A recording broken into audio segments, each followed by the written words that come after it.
Olá, queridos estudantes. Eu sou o professor Jabs e vamos estudar um pouco sobre a história romana, da Roma Antiga. Qual a localização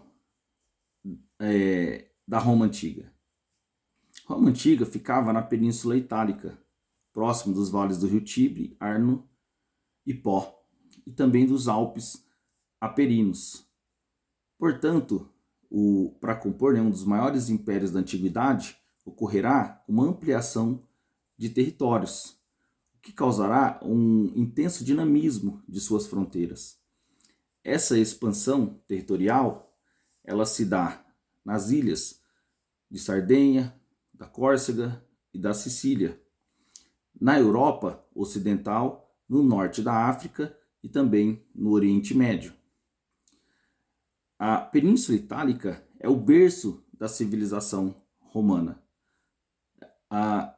e é produto da mistura de povos indo-europeus. Os etruscos do sul dos Alpes Apeninos, os gauleses no norte, os latinos e sabinos no centro da Península Itálica, os samnitas na região dos Alpes e os gregos no sul da península e na Sicília. Então, esses foram os povos que comporam, que irão formar a civilização romana. Quanto à origem da Roma Antiga, há uma fundação mitológica. Existe a explicação científica, mas também existe uma origem mitológica, que é o mito, né, de Rômulo e Remo, que eles seriam irmãos gêmeos, filhos do deus Ares, né, ou Marte, e da mortal Rhea Silva, que, ameaçados de morte pelo pai, foram lançados no rio Tibre em uma cesta. E chegando às margens do rio, foram amamentados por uma loba e posteriormente criados por um casal de pastores. Quando adultos, se vingaram do rei e decidiram criar uma cidade. E uma disputa entre os dois irmãos provocou a morte de Remo. Rômulo então se tornou o fundador de Roma e seu primeiro rei. A fundação de Roma se deu a partir dos latinos. Foram os latinos que viviam na região do Lácio aproximadamente há 1800 anos antes de Cristo, que, unificando vilas e povoados, fundaram Roma. Qual a linha do tempo da Roma Antiga? Roma Antiga, para que melhor possa ser compreendida, é dividida em 3 períodos, a partir da organização da sua forma de governo. O primeiro, a monarquia, que vai de 753 a.C., que é um período que tem como marcas fundamentais a centralização política e o clientelismo. Depois, inicia-se a república, que vai de 509 a.C., e as principais características do período republicano da Roma Antiga é o Senado, a expansão territorial, o direito romano e também os triunviratos.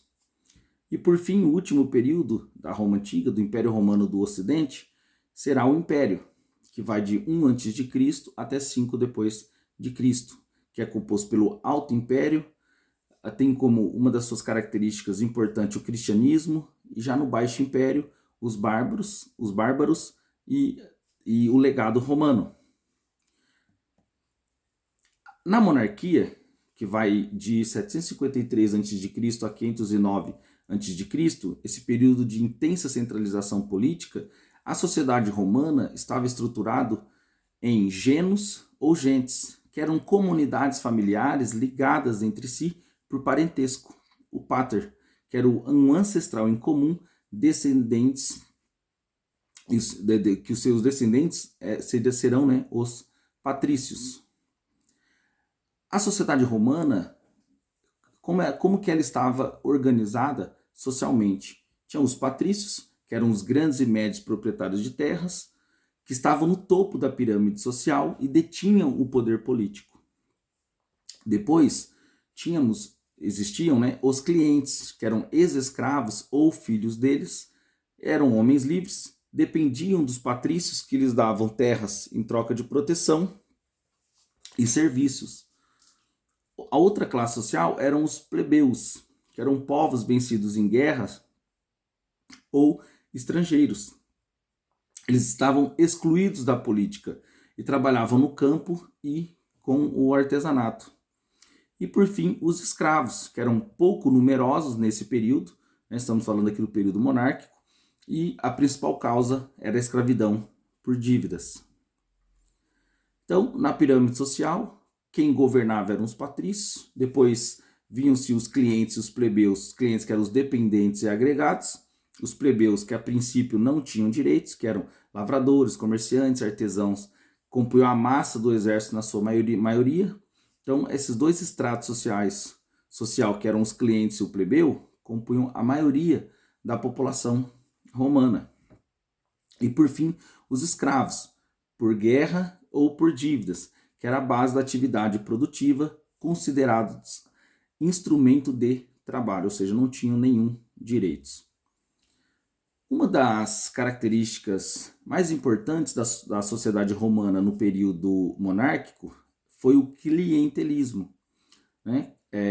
Na Roma Antiga, que era essa relação de dependência econômica e política. Então, um indivíduo de posição mais elevada, né, o patronus, protege seus clientes, defende-os em juízo, testemunha a seu favor e destina suas terras para o cultivo. Já os clientes contribuem mostrando submissão e deferência, obedecem e auxiliam de diversas maneiras, defendendo com armas, testemunhando e também por meio, né, da ajuda financeira. Qual era a característica da economia no período monárquico? Na área urbana, que era composta na sua grande maioria por terrenos alagadiços, que foram drenados para ceder lugar às instituições administrativas. Já na área rural, eram destinados à produção de alimentos. Então a economia era agrícola, ou seja, a produção agrícola era a principal atividade econômica. Na política, eram 4 reis, tá? Existiram, né, 4 reis de origem latina e sabina e 3 reis de origem etrusca. Os 4 reis do período monárquico de origem latina e sabina foram Rômulo, Numa Pompílio, Túlio Hostílio e Anco Márcio. E os 3 reis de origem etrusca foram Tarquínio o Velho, Sérvio Túlio e Tarquínio o Soberbo, que foi o último monarca da história romana. E o rei, ele era o chefe religioso, administrativo e jurídico. Quais eram as características da política na Roma Antiga? O rei, ele era controlado pelo Senado ou Conselho dos Anciões ou pela Assembleia ou Cúria, onde participavam cidadãos em idade militar. E o Senado ou Conselho dos Anciões ele era composto por chefes de famílias patrícias, que elegiam um rei e limitavam os seus poderes. A política na Roma, no período monárquico, sofreu muito a influência dos etruscos, que desenvolveram uma cultura urbana e que também governaram Roma com a dinastia dos Tarquínios. Então, foi o rei Sérvio Túlio que fez reformas em benefício e também, né, deu benefícios para os... Foi no período, né, do rei Sérvio Túlio que os plebeus também conquistaram alguns benefícios, como, por exemplo, o acesso ao serviço militar, com a criação da Assembleia Centurial, que era composta por soldados que deriva, né, das centúrias, que era um destacamento de 100 soldados, que é um conjunto de várias centúrias que formavam uma legião romana. Então, essa é a origem do termo, né, Assembleia Centurial, que era composta então por soldados. Na política, no período ainda monárquico, né, o último rei etrusco foi Tarquínio o Soberbo. Ele foi deposto pelo Senado por favorecer os plebeus em 509 a.C. O Senado ele era composto pela aristocracia, que implantou a República, dando fim do domínio etrusco e também pondo fim ao período monárquico, à monarquia. Iniciamos agora então o período republicano da Roma Antiga, que vai de 509 a.C. a 27 a.C. No período republicano, o Senado ele é o órgão político máximo. E neste período ocorrerão muitos movimentos sociais e também existirão muitos governos militares. O Senado ele era composto por 300 membros patrícios com cargos vitalícios, que elaboravam ou faziam as propostas de leis. Era responsável pela administração da política interna e externa, e eles eram auxiliados pelos magistrados, e que eram responsáveis pela administração pública.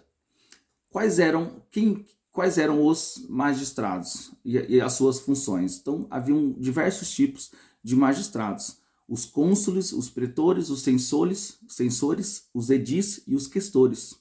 Todos esses eram os magistrados, que eram os responsáveis pela administração pública.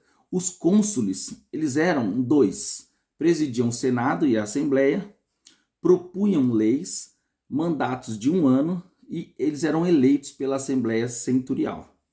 Já os pretores, né, essa função de magistrado, eram responsáveis pelo judiciário. Os censores faziam a contagem e classificação da população segundo a renda, que eram feitos por uma lista de senadores. Já os edis, eles eram responsáveis, os censores, né, faziam uma lista, né, de senadores. Já os edis, eles eram responsáveis pelo policiamento, abastecimento, limpeza e vigilância da cidade. Também pela manutenção dos costumes e organização de festas cívicas e religiosas. Já os questores, eles eram responsáveis pelo tesouro público e também pela arrecadação de impostos. Então, os magistrados eram o censor, que fazia o levantamento do número de habitantes, supervisionava a conduta dos cidadãos e as despesas públicas. O questor, que cuidava das finanças, o edil, que dirigia os serviços públicos, os prestores, que eram responsáveis pela justiça, e o cônsul, que comandava o exército, além de presidir o Senado. Em casos de guerra, os cônsules podiam eleger um ditador. Numa situação em que o poder era a situação em que se chamava, né, elegia-se um ditador, era uma situação em que o poder era confiado temporariamente a um único homem, geralmente um comandante militar, que somente aplicava essa medida, ela somente era aplicada durante crises graves. E também, né, esse ditador eleito, ele era eleito somente para um período de 6 meses e poderia, né, ser prorrogável pelo mesmo período. Vamos falar um pouquinho agora sobre as assembleias. A Assembleia Centurial, a Assembleia Curial e a Assembleia Tribal. O que eram as assembleias na Roma Antiga no período republicano? Era um outro órgão de administração romana e tinha diversas funções. A Assembleia Centurial, que era a mais importante, era ela que votava os projetos. Era composta por 98 centúrias patrícias e 95 centúrias plebeias, e que eram responsáveis pelas decisões controladas pelos patrícios. Né? Então, é importante destacar que a Assembleia Centurial, que controlava, né, todas as decisões acabavam sendo controladas pelos patrícios, né, porque eram 98 centúrias patrícias e somente 95 centúrias plebeias. Então, os patrícios eram maioria, tinham mais votos. Já a Assembleia Curial era responsável por assuntos religiosos, enquanto que a Assembleia Tribal, né, que era composta, que era onde, né, o descontentamento da plebe ganhava voz, né, conseguiu poder poder, vai conseguir poder para colocar em prática algumas aspirações plebeias, como, por exemplo, a nomeação de edis e de questores. A sociedade, ela vai ser, no período republicano, ela será marcada pela disputa entre patrícios e plebeus. Os plebeus eram um número maior que os patrícios na sociedade romana. Eles viviam à margem da política e a maioria em situação muito precária. Alguns trabalhavam como servos para pagar suas dívidas ou seja, isso gerava um grande descontentamento.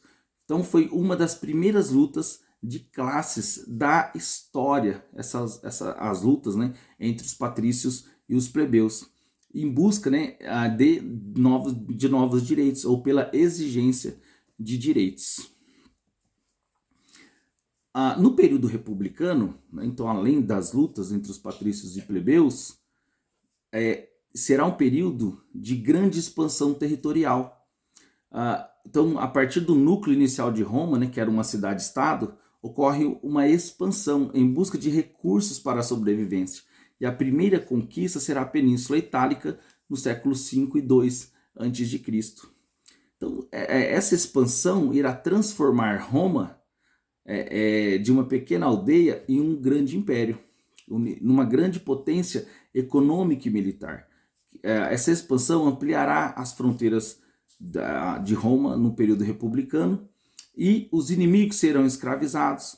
Roma irá conquistar terras férteis, encontrará metais preciosos e também haverá uma grande expansão ou crescimento comercial.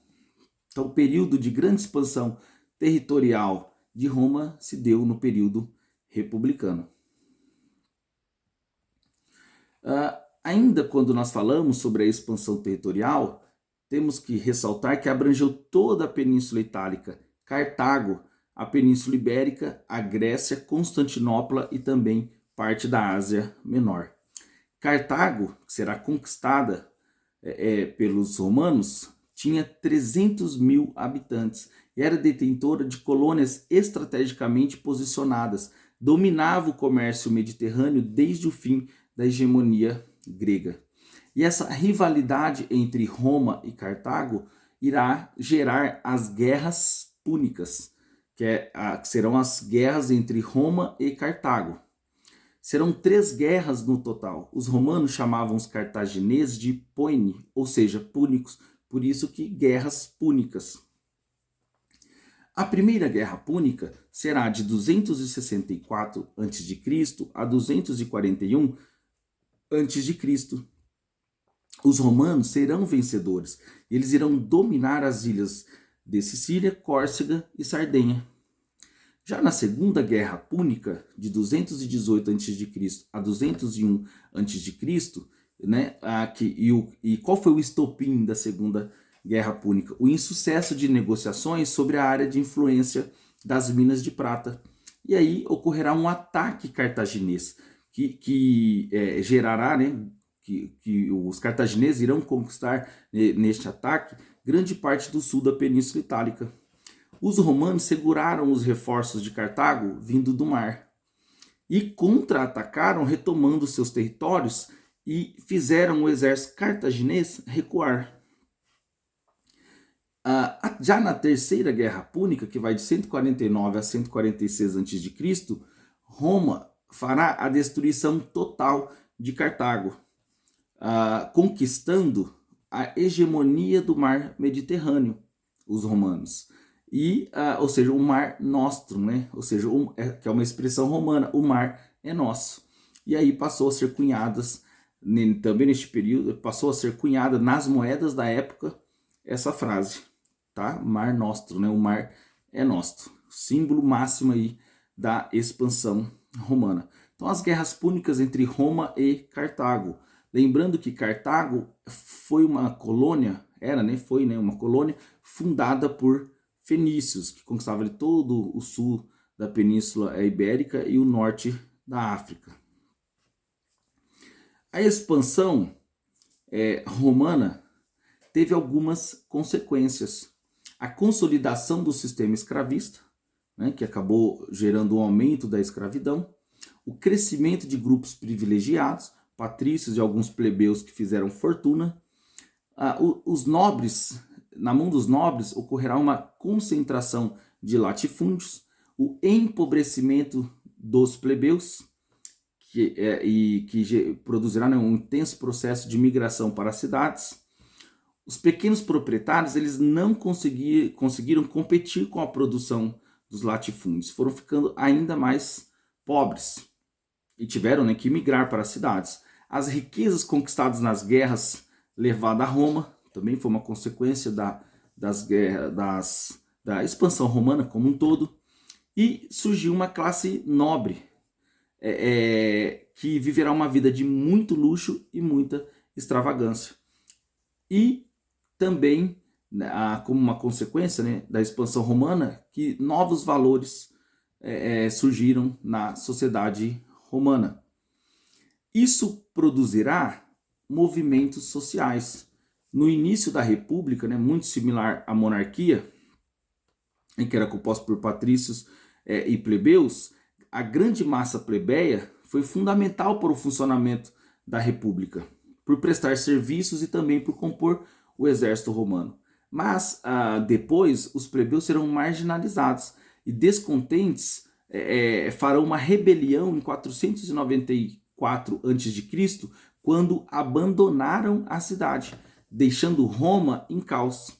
Isso forçou os patrícios a acatarem suas reivindicações e elegeram um magistrado plebeu, que foi o tribuno da plebe, e que era responsável por vetar decisões do Senado que prejudicassem os plebeus. Então essa é a origem, né, esse movimento social, essa rebelião do cargo do magistrado, de mais uma magistratura, né, que será o tribuno da plebe, que era um cargo plebeu em que tinha o poder de vetar as decisões do Senado se essas prejudicassem os interesses dos plebeus. No período também republicano, em 450 a.C., foi quando, né, surgiu a Lei das 12 Tábuas, que era um código de leis escritas. Foram as primeiras leis escritas de Roma. Os plebeus, né, ouvidos, e as leis passaram a ser expostas no fórum, local de decisões políticas. Além, né, da Lei das 12 Tábuas, esse primeiro código de leis escritas de Roma, os plebeus também conquistaram outros benefícios. Na Lei Canuleia, de 445 a.C., foi permitido o casamento entre patrícios e plebeus, que era proibido, foi permitido. E os patrícios empobrecidos, mas plebeus enriquecidos pela expansão do comércio. E outra lei que também trouxe benefícios para os plebeus foi a Lei Licínia, de 367 a.C., que permitiu a exploração das terras públicas. E dos dois cônsules eleitos, né, um seria patrício e outro seria plebeu. Outra lei muito importante também foi a Lei Hortência. Mas até antes da Lei Hortência teve a Lei Ogúnia, de 300 a.C., que permitiu que plebeus desempenhassem funções sacerdotais. E a Lei Hortência, de 287 a.C., garantia aos plebeus que as decisões tomadas em plebiscito tivessem valor de lei. E a Lei Poetélia Papíria, de 326 a.C., extinguiu a escravidão por dívidas. E depois, então, ainda no período republicano, entra a participação importante dos irmãos Graco. Tibério e Caio Graco, que eles eram tribunos da plebe, quando as tensões sociais na Roma Antiga, no período republicano, voltaram a aumentar. E eles propõem uma reforma agrária em 133 a.C., que as terras públicas seriam divididas entre os pobres. Essa proposta foi votada pelo Senado e um ano depois, Tibério e seus seguidores foram mortos. Caio Graco tentou implantar novamente as reformas para aliviar as tensões, sem sucesso, por meio, né, de uma lei fundamentária que estabelecia preços mais baixos ao trigo. E em 121 a.C., ao ser perseguido, Caio pediu ao seu escravo que o matasse. E outro acontecimento muito importante neste período de crise social no período republicano foi a revolta de escravos. Com o crescimento da escravidão, grandes proprietários fizeram fortuna em seus latifúndios. E neste ambiente de exploração, frequentemente ocorriam as reações dos escravizados. E aí teve a revolta de Espartacus, que Espartacus, que era liderar uma revolta de escravos, ele era natural da Grécia. Ele era um soldado romano que desertou e foi vendido como gladiador. E ele fugiu. Ele reuniu cerca de 100 mil escravos e lutou contra o exército romano. Ele venceu várias batalhas, portanto foi derrotado em 70 a.C. Essa foi a revolta de Espartaco. E agora falaremos um pouquinho sobre os militares no comando. Devido à instabilidade romana, ocorrerá vários governos militares que tiveram como objetivo a pacificação por meio da força. Esses governos foram despóticos, generais apoiados pelas tropas. E quem foram eles? Esses militares que ficaram no comando da Roma Antiga. Mário, que desenvolveu políticas de auxílio às camadas inferiores. Ele foi cônsul por 6 vezes. Ele profissionalizou o exército, começou a contratar plebeus que recebiam soldos. E após 25 anos de carreira militar, soldados também recebiam um pedaço de terra como recompensa. Portanto, ele foi derrotado por Silas em 89 a.C. E aí começa o governo de Sila. Ele era defensor dos interesses dos patrícios. Ele desenvolveu várias medidas impopulares, como a destituição dos tribunos da plebe e limitação dos poderes das assembleias populares. O seu governo foi uma ditadura que durou 10 anos. E após renunciar, o poder foi organizado, será organizado em triunviratos, ou 3 cônsules no poder em Roma. Haverá será 3 cônsules no poder de Roma, o poder será distribuído, será tripartite.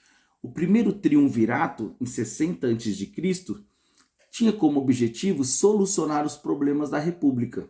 Então o poder seria dividido entre 3 generais eleitos pelo Senado.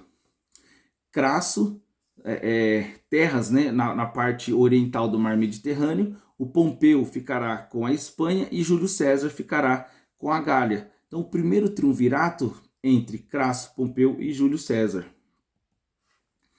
E então qual foi neste primeiro triunvirato de Crasso, Pompeu e Júlio César? O que Crasso fez? Crasso ele morreu em combate na Pérsia e a disputa então fica entre Pompeu e Júlio César. Pompeu ele era apoiado pelo Senado e ele foi eleito ditador único e ele retirou os poderes de Júlio César. Portanto, Júlio César avançou com seu exército sobre o rival e o depôs. Assumiu o poder impondo uma ditadura. Ele anulou os poderes das assembleias, dos tribunos da plebe e do Senado. E ele fez algumas reformas. O poder dos governantes das províncias foi limitado. A cidadania foi estendida às províncias. E os latifúndios foram obrigados a contratar trabalhadores livres e também, no período do Júlio César, houve a criação de novas colônias. E aí vem aquela frase muito famosa, até tu, Brutus, que era filho adotivo de Júlio César, que se uniu a um grupo de senadores, ou seja, fizeram uma conspiração para afastar Júlio César do cargo. Portanto, Júlio César será assassinado, ocorrerá então a morte de Júlio César, apunhaladas pelo grupo. E aí vem então o segundo triunvirato, em 45 a.C. Os aliados de Júlio César não permitiram o controle da situação pelo Senado. Então Lépido ficará com a Espanha e a África, Otávio com o Ocidente e Marco Antônio com o Oriente. No segundo triunvirato, Lépido, ele terá muito conflito, será um período, né, de intensos conflitos entre os generais, e nestes conflitos ele será afastado do cargo por Otávio. Já Otávio, né, assumiu o poder como único governante de Roma. Mas antes disso, Marco Antônio, né, que é importante ressaltar, porque ele ficou muito famoso devido à sua relação com a rainha Cleópatra, né? Então, Marco Antônio, ele, antes, né, do Otávio assumir o poder, já que Marco Antônio, né, cometerá o suicídio. Então vamos lá. Marco Antônio ele fará uma aliança com a rainha Cleópatra do Egito e ele entrará em combate contra Otávio. Portanto, após a sua derrota, ele cometerá o suicídio. E aí Otávio, então, assumirá o poder como único governante de Roma e temos aí o fim da República Romana. E ele obterá, né, os títulos de príncipes, né, de primeiro cidadão, de imperador, o supremo, de pontífices máximos, né, ou sacerdote supremo, pater, pátria, pai da pátria, e Augustus, por fim, o divino. Pessoal, esse foi então o período monárquico e republicano da Roma Antiga. Agora, vamos falar um pouquinho sobre o período, sobre o Império na Roma Antiga.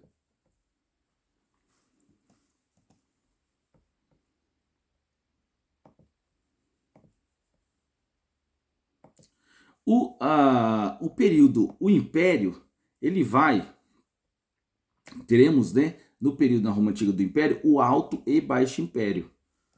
O Alto Império tem como suas principais características a expansão territorial, que ainda continua, lembra, a expansão maior, no período de expansão, foi a República, mas no Alto Império ainda haverá expansão territorial, e será um período de estabilidade. No Alto Império, no período do Império, né, da história da Roma Antiga, ocorrerá a Pax Romana, nos primeiros 200 anos, que é um período de estabilidade política e econômica. Otávio foi o primeiro imperador de Roma, em 27 a.C., e será, né, reconhecido como Augusto, ou sagrado e divino. É um século de ouro, melhorias para todas as camadas sociais, um período de intensa prosperidade, ampliação, melhoria das avenidas e do porto, intensificação comercial, oficialização do latim, que é a identidade, deu-se, né, uma identidade ao império, controle do estoque e da contabilidade comercial, regularização das funções dos escravos, tudo isso ocorrerá no Alto Império. No Alto Império também se desenvolveu a política do pão e circo, que tinha como objetivo acalmar a plebe, a coordenação do exército e também a função, o recrutamento, né, será uma função das províncias. A construção dos grandes monumentos públicos ocorrerá no Alto Império e também o incentivo ao meio artísticos e literário. E ocorrerá também a ampliação das fronteiras, garantindo a segurança do território até o século II depois de Cristo. Lembrando, como disse anteriormente, que a expansão territorial ocorreu principalmente durante a República e Império Romano, tá? No período do Império Romano, qual era a relação com o cristianismo? Então, durante o governo de Otávio, né, Augusto, ocorreu o nascimento de Jesus Cristo. Os cristãos foram perseguidos e reprimidos durante os governos de Nero e Diocleciano. Além de aprisionados, os fiéis serviam para divertir o povo romano, ao serem jogados aos leões. Os imperadores, né, foram Otávio Augusto, que morreu em 14 depois de Cristo, que a estrutura política, né, foi mantida e os imperadores continuaram concentrando os poderes após a morte de Otávio Augusto. O império, né, quando Tibério, né, foi imperador de Roma, foi um período de grande corrupção e ocorreu a crucificação de Jesus. Depois, também outro imperador de Roma foi Calígula, que o governo menosprezou todos os órgãos da administração romana, e também teve Nero, que ele fez a ampliação, né, no período de Nero, houve a ampliação dos adeptos do cristianismo. Roma foi incendiada, né, acusou os cristãos, mas a culpa caiu sobre ele mesmo, né, sobre o próprio Nero, e as medidas impopulares, como a vida romana era regrada, né, para impedir o que? Novas revoltas. Já no Baixo Império, que vai do século 3 ao 5 depois de Cristo, é um período marcado pela decadência do Império Romano. Disputas pelo poder e corrupção, né? O centro do império, tanto no centro do império quanto nas províncias. O cristianismo, que é a relação, né, no período do Baixo Império com o cristianismo, foi o questionamento das instituições romanas, do imperialismo e da escravidão. Então, ideias como caridade e justiça divina que se contrapunham a tudo isso, né, as características do Império Romano. E também ocorrerão as invasões bárbaras, que povos vizinhos que aproveitaram a fraqueza das fronteiras para invadir. Então, este período do Baixo Império ele marca a decadência do Império Romano. Haverá uma crise do escravismo, né? Com o fim das guerras de conquista, diminuirão a demanda de escravos. Diminuíram, né, a demanda de escravos. Ocorrerá também uma crise econômica, devido à queda na produção e também o aumento da inflação. E um período de crise militar. A organização do exército se tornou insustentável e o alto custo também de manutenção das tropas, devido também, né, ao alto custo de manutenção das tropas. Ocorrerão algumas reformas com o objetivo para tentar superar a crise. Por exemplo, Diocleciano vai dividir o império em 4 partes, formando uma tetrarquia. O objetivo era fortalecer as defesas e melhorar a administração. E também Diocleciano fará um intenso combate à inflação, fixou valores para as mercadorias e os salários. Portanto, essas medidas foram pouco eficientes e a crise continuou. Já Constantino, no ano de 330 depois de Cristo, ele irá transferir a capital para Constantinopla devido às invasões bárbaras. E devido também, né, o fato de Constantinopla ter uma posição estratégica para controle e também a melhor administração do império. Em 313, ele fará o Edito de Milão, que neste edito tinha como suas principais características a defesa da tolerância religiosa, e ele também liberou o cristianismo. E outro ponto importante, né, outra reforma, além do Edito de Milão, né, que defenderá a tolerância religiosa e vai liberar o cristianismo, o colonato, que proibiu o colono de abandonar a terra onde trabalhava, fixando-se nela. Outras reformas para superar a crise foi as reformas de Teodósio. No Edito de Tessalônica, ele oficializou o cristianismo. Ele dividiu o império em 2 partes: o Império Romano do Ocidente, com capital em Roma, né, em Honório, e o Império Romano do Oriente, com capital em Constantinopla, o Arcádio. Então, teremos aí essa divisão do Império Romano em Honório e Arcádio, Império Romano do Ocidente e Império Romano do Oriente.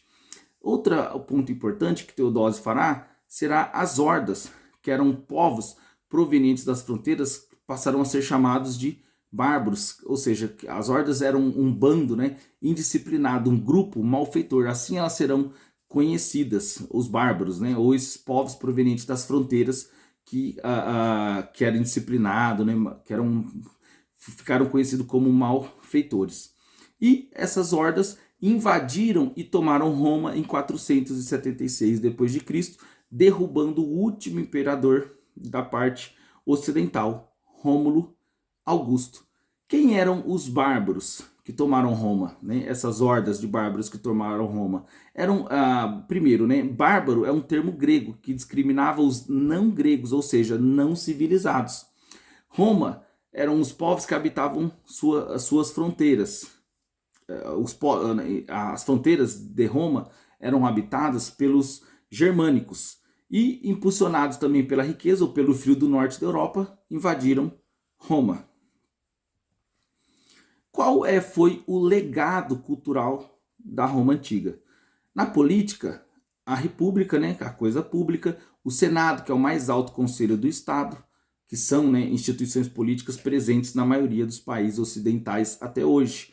Na arquitetura, né, tanto a greco-romana, né, o greco mais a romana, as colunas e arcos, as construções urbanas, esgotos, áreas públicas, trânsito de pedestres separados dos carros e também de tração dos carros, né, de tração animal no período de Roma, né, e hoje dos carros, dos veículos mesmo.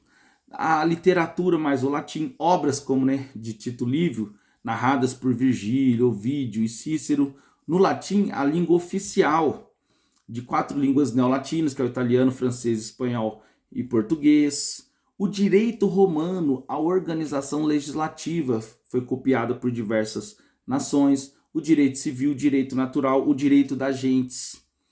Então, esses foi o legado da civilização romana para todo mundo em geral, não somente o mundo ocidental, mas como influenciou, né, qual foi o legado cultural aí que Roma deixou para as outras sociedades que vieram posteriormente, por elas foi apropriado. Muito obrigado. Essa foi a aula sobre a Roma Antiga, monarquia, república e império. Um abraço a todos e até a próxima aula.